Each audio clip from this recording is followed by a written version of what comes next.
Hare Krishna. Namo Vishnupadaya Krishna Pristhaya Bhutale Srimate Bhakti Vedanta Swamini Tinamine Namaste Saraswati Deve Gauravani Pracharine Nirvishesha Sunyavadi Paschata Desatarini Jaya Sri Krishna Chaitanya Prabhu Nityananda Sri Advaita Gadadhar Sivasadi Gauravakta Vrinda Hare Krishna Krishna Krishna Hare Hare Hare Rama Rama Rama Hare Hare. Okay. Welcome everyone to our Bhagavad Gita daily reading session. So we were discussing Bhagavad Gita. We are reading Bhagavad Gita as it is. So yesterday we were reading the preface section. Okay.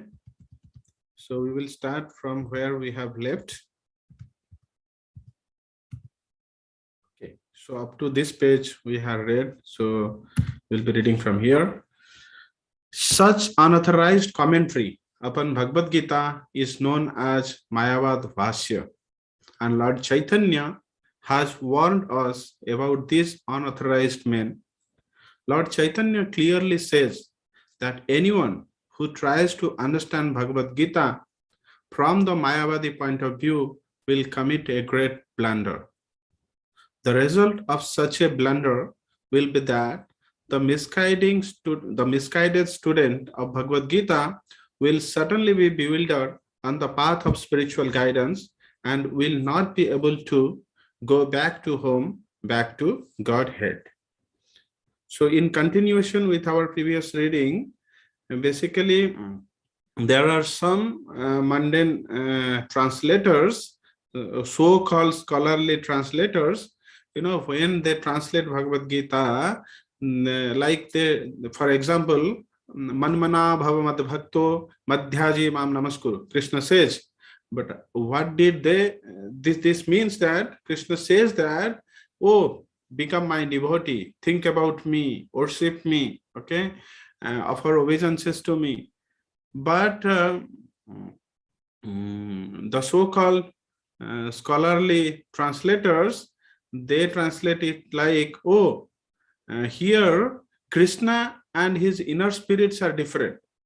So how to interpret this? When Krishna says this, he literally doesn't mean him. He means that you should, offer homage, worship to his inner spirit. Which is that? That is Brahman. So this is a deviant philosophy. So so Lord Chaitanya Mahaprabhu specially warned, okay, everyone from this kind of commentary. Okay, Mayavada Bhashya Sunile Hoya Sarvanasa. Okay, so a great, it's a great blunder. Okay, when we read this kind of unauthorized translations. Okay. Why? Okay, before that, let me give a hint about Mayavadi philosophy. Very briefly, I will now describe, but during our reading session, very often we will elaborately, discuss this philosophy. Mayavadi philosophy is like, it's a impersonal view of Supreme Lord. Okay, so they are called impersonalists.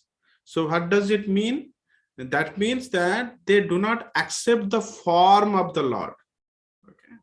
They, as per them, God has no form. Okay, he is Nirakar. Okay, and we cannot develop any relationship with him. Okay, so actually, this is a partial truth. It's not complete truth, because that is a lower level of understanding. Okay, Srimad Bhagavatam says, Badanti tat tattva vidas tattvam yas jnanam advayam brahmeti paramatmeti bhagavaniti sabdyate. Supreme Lord can be understood or can be perceived in three different levels. The very first initial level is Brahman realization. Okay, and when somebody advances further, he can realize the same Supreme Lord in Paramatma realization. So Paramatma realization contains both Brahman and Paramatma. Then when he further advances, then he can realize the Bhagavan aspects of the Lord. And Bhagavan aspects of the Lord contains already the other understanding of Brahman as well as Paramatma. So Bhagavan understanding is the complete understanding. Like I will give you and Bhagavan is a person who reciprocates, and who has wonderful form. Okay, he has unlimited glorious names. He is incarnating to this material world for doing extraordinary pastimes, okay, in order to attract the conditioned souls to him. Okay, and so these are so that means with Bhagavan, the devotee can build a relationship. Okay, and in that relationship, the emotions which will be exchanged, so that is the transcendental mellow, or what we call is rasa. Okay, so that state is a highest, it's a like condensed bliss. Okay, whereas in Brahman realization, of course, there is some bliss, in Paramatma realization also, but nothing is compared to the bliss what a person will get in his Bhagavan realization. Okay, so this is when I talk, let's go to the philosophy. Okay, what do they mean by Brahman? Okay, it's like it's a consciousness all spread all across. So like Brahma, Satya, Jagat, Mithya. Whatever we see here, this is all false. Okay, we have to dissolve from this material body, ourselves, and merge into the all-pervading consciousness. So this is what their philosophy. And by this, it means that when you raise your soul behind your material body conception, they claim that, oh, you can be also equivalent with God. Okay, you can be a God, I can be a God, but right now we are not God, because although we are the spirit soul, but we have no realization about that. Okay, so this statement is partially again true. It's not complete truth. Okay, now, in its complete sense, rather it's a great offense. Okay, how it is partial true? Partial true is like we are the part and parcel of Supreme Lord. Okay, Krishna says, Mamevan Sajivaloke Mama Bhuta Sanatana. In that sense, we are qualitatively similar with the Lord. He is Sachidananda, we are also Sachidananda. But we are qualitatively same, but not in quantity. It's like a gold ring made up of gold. It is qualitatively same as gold mine, but quantitatively it's not similar. Okay, in gold mine, abundant of golds are available. Okay, so in the similar aspects, when the Mayavadis equate themselves with the Supreme Lord in their highest self-realization state, this is a great offense, because Veda says Supreme Lord is asamurdha. Nobody can be equal and greater than him. Okay, and also another deviant theology here in the Mayavadi philosophy, like Bhagavan, the Supreme Lord has no form, but still it's very difficult for the mind to meditate upon a formless thing. So it is okay to meditate on any of the God. Okay, Pancha Upasana, Brahma, Vishnu, Shiva, Ganesha, Surya, and Devi. Okay, you can meditate on any one of the form, and this form will take you to ultimately the formless.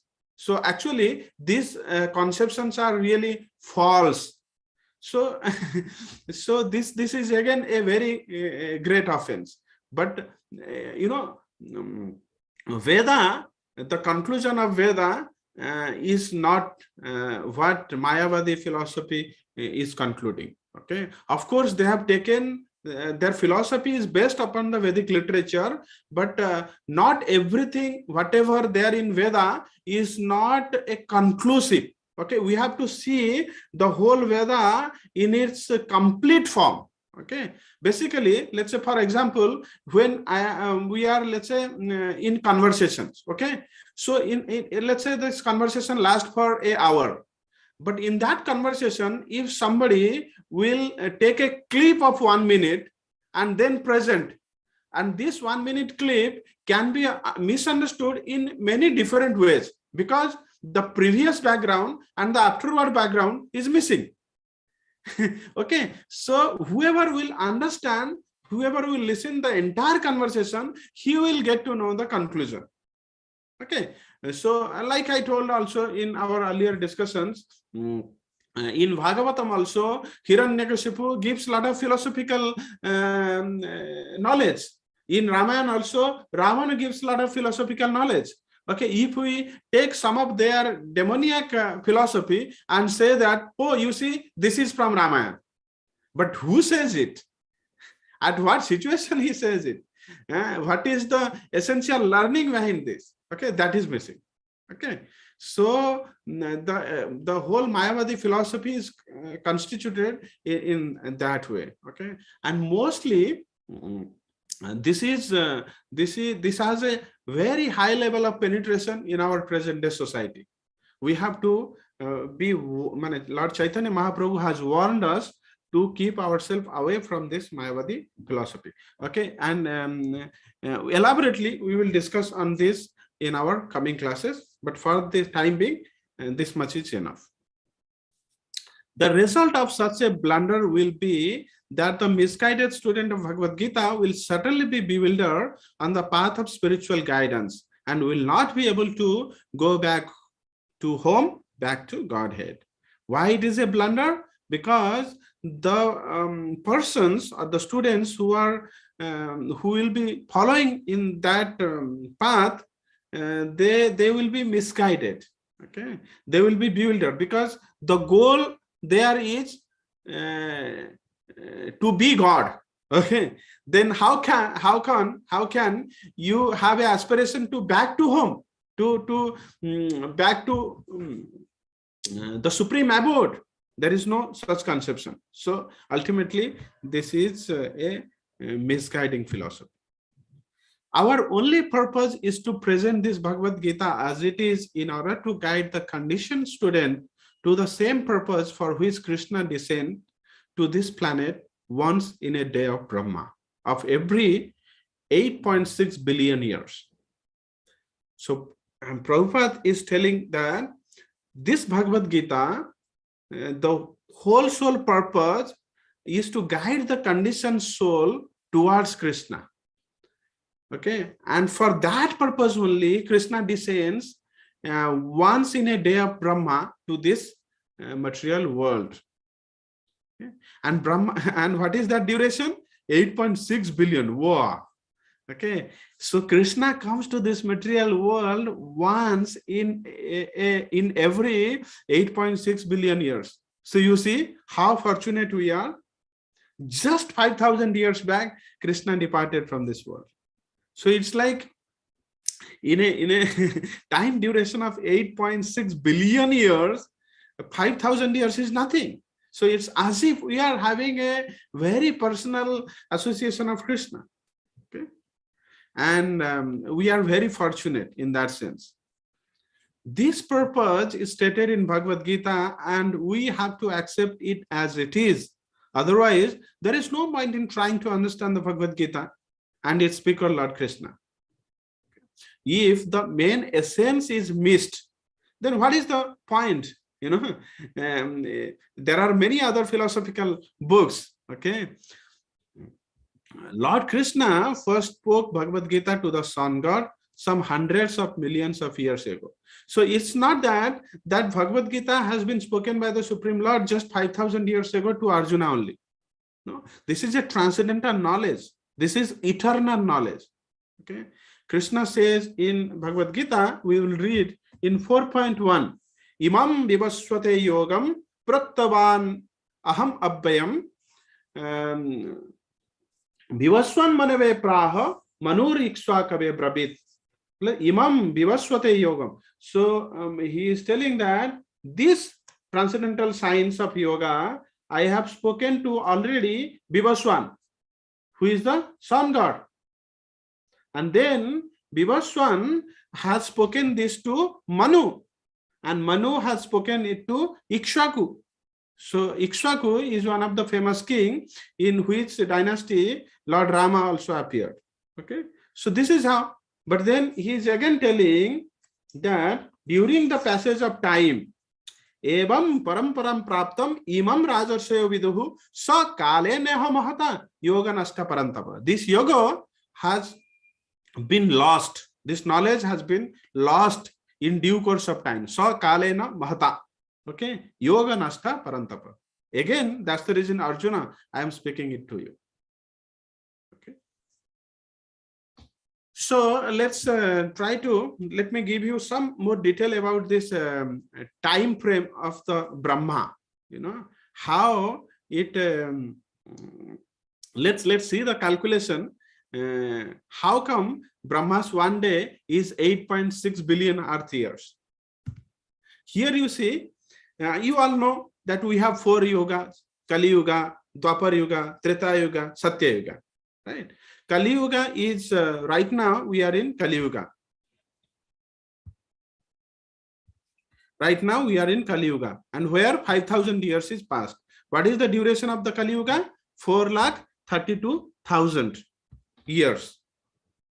Then Dwapar Yuga is 2 times of Kali Yuga, 864,000 years. And Treta Yuga is 3 times of Kali Yuga. And Satya Yuga is 4 times of Kali Yuga. If you add this, let's assume that Kali Yuga is X years. So X, 2X, 3X, 4X, all put together will be 10X. So 432,000 years is Kali Yuga. So similarly, all 4 Yuga will be 4.32 million years. You add another 0. This called one Dibya Yuga. Okay, all 4 Yuga, okay, when they combine together, we can call them one Dibya Yuga.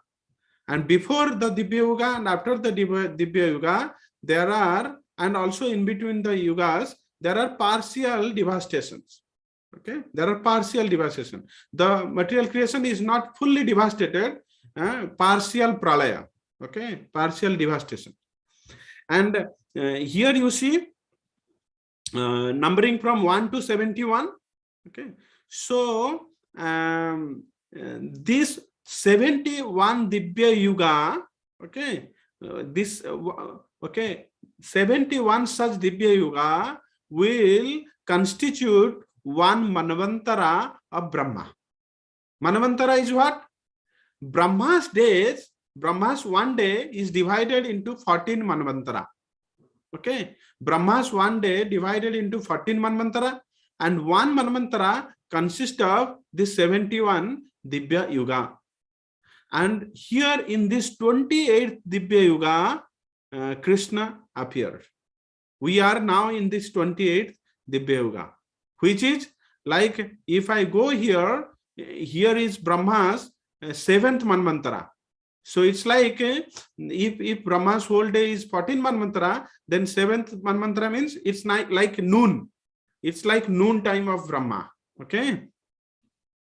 So here, what is Manvantara? In the Manvantara, basically one ruling, it's like life of the Manu. Okay, let's not go in very detail for the timing. This much is enough. So like one Dibya Yuga is 4.32, and then 71 Dibya Yuga, you multiply 71, this becomes 306.72 million year.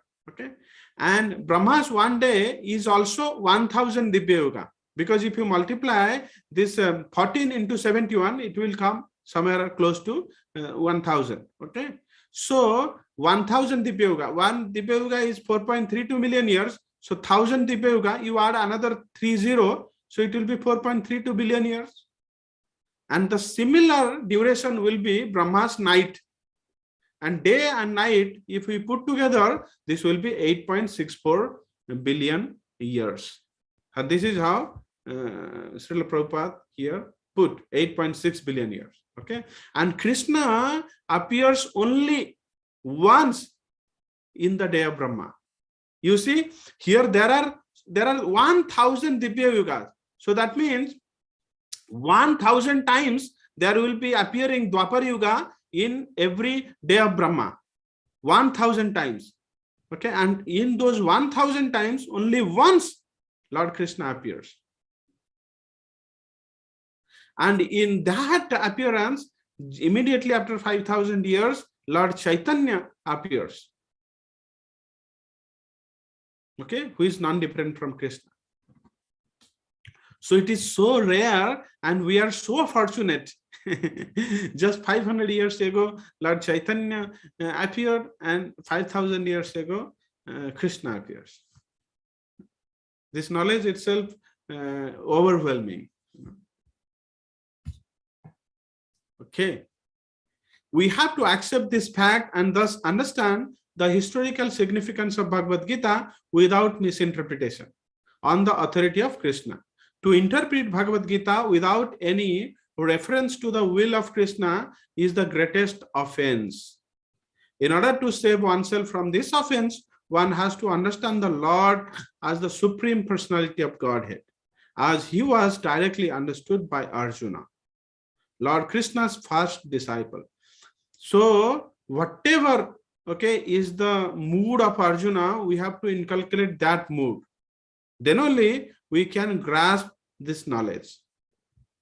Such understanding of Bhagavad Gita is really profitable and authorized for the welfare of human society in fulfilling the mission of life. Okay, the ultimate mission of the life is to go back to home, back to Godhead. Okay, to go back to Krishna's abode, to go back our home, because we are part and parcel of him. Okay, if by reading other Mayavadi translations, this mission will not be accomplished. Whereas if we read Bhagavad Gita as it is and have developed proper understanding, this will be more profitable. Okay, so that we can accomplish the real mission of the life. Hare Krishna. Okay, time is up. So we are ending here.